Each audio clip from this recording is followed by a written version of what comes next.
On In Radio, on this studio, and wherever you listen, I'm James Cridland, the radio futurologist. This week, is it time for radio to tune out of TuneIn?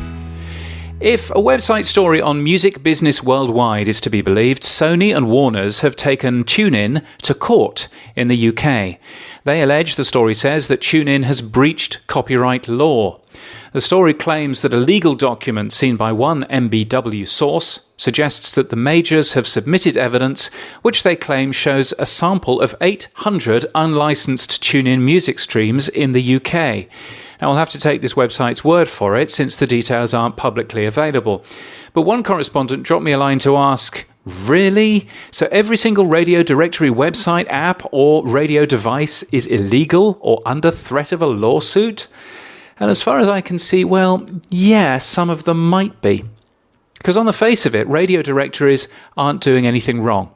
They aren't hosting any content themselves, and they just point to content hosted by other people unchecked. And you can argue that Google or Twitter does this too. In the physical world, the post office doesn't check the contents of every USB key sent through the mail.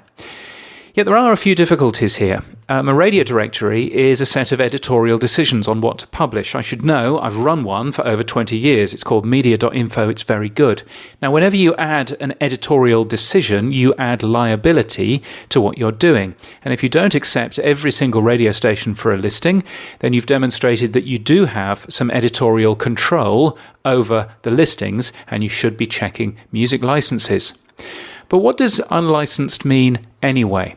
In the case of a radio directory, it's not quite as clear-cut as it might initially appear. A bedroom-run radio station might not have any music licenses at all, but music licenses aren't normally available internationally either. So in many cases, if a sizable proportion of your listeners are in a different country, you need to get a music license for that particular country as well, and you need to report separately. So many stations geo-block their output as a result, since it's hard to organise all of this properly without direct agreements with record companies. In fact, the only international music station I'm aware of is Apple's Beats One, which, being charitable, probably has more direct agreements with record companies than it does listeners. So might the record companies be complaining about bedroom-run radio stations, or is their concern streams from broadcasters in other countries who aren't paying their way in the UK? Finally, many radio directories pay for themselves by putting advertising in front of the streams, and this adds another complication since directories are now being seen as profiting from those streams. It can also sound a bit odd, wholly inappropriate, and in some cases, like advertising in front of children's radio stations in parts of Europe, entirely illegal. But whatever the specifics of TuneIn are, and given that they're not public yet, we don't know, my advice, should you want it, would be to lessen any reliance on TuneIn or similar services. That means, firstly, not linking to a third-party radio service from your own radio station website or mentioning them as a method to listen. I am constantly perplexed by the amount of free publicity that the radio industry gives these guys. Secondly, as their importance grows, we need to check how listeners using Google Home or Amazon Alexa can find you through an official source rather than having to rely on a third-party company. If Amazon or Google default to a third-party aggregator, we might want to gently suggest that they should stop.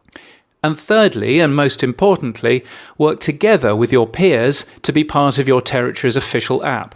That's Radio Player or Australia's Radio app, or by default the US's iHeartRadio. That fixes the car dashboard, it fixes the smart speakers and all the complex stuff that you don't have the money to build into your own app. And as one of my clients, perhaps you should talk to the folks at Radio Player Worldwide for a good one. So perhaps this apparent legal threat is the wake-up call that we in the radio industry needed. We own our transmitters, which deliver the vast majority of our audience, so we should own as much of our future distribution network as we can.